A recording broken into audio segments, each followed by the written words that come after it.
Hey, Mike Callahan here, and my question today is: are you willing to say no to more work to grow your business? So, little quick tip here or fact is all the companies that break $1 million or beyond in any small business in the United States are in the top 7% of the whole entire country. So, you heard me right. If you broke $1 million in annual sales, you are in the top 7% of all small businesses. It used to be 10%. Last findings I found was in the top 7% now. And what got you to $1 million is not going to get you to $2 million or $1.5 million.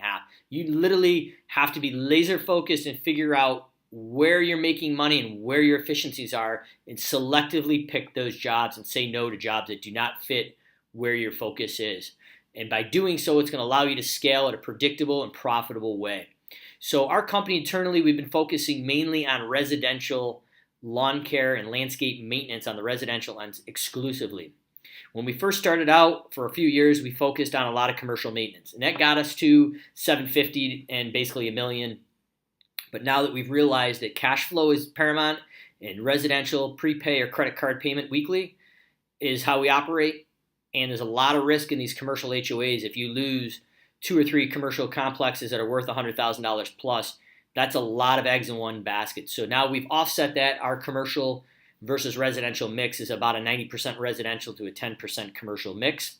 So it's improved our cash flow, it's taken the risk out of it, and if we, heaven forbid, lose 100 residential lawn mowing accounts per se, now it's just a math game. We can dump X amount of dollars in marketing and suck back in 100 new customers, not a problem. But there's no way in a month or 2 months we could go out and replace a $50,000 to $100,000 commercial HOA business. So where I'm going with this is, now that we've got this 10% of commercial base, and it's really not really the most profitable work per se, it's very risky, some of it. So the commercial pruning and mulching, either we make a lot of money or we lose a lot of money. There's usually no in between. We've invested in qualified subcontractors for most of our commercial properties and fixed our net margin on these commercial jobs at 18 to 23%. So now we know whether it's raining outside or if there's any issues with the supplier, whatever it may be on these commercial jobs that are large jobs, 150 to 200 yards of mulch, trimming 2 to 3,000 shrubs per visit. We've taken the risk out of it. We've let our contractor or subcontractor assume the risk, awarded them by doing the job right the first time, paying them a really handsome wage for it.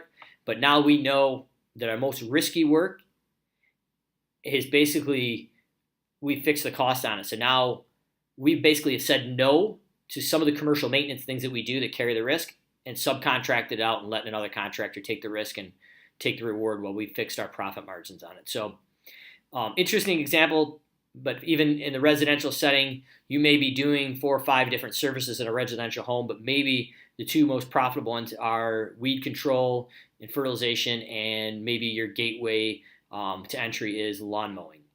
But all the other services, as far as gutter cleaning and different things like that, may not fit into your model anymore.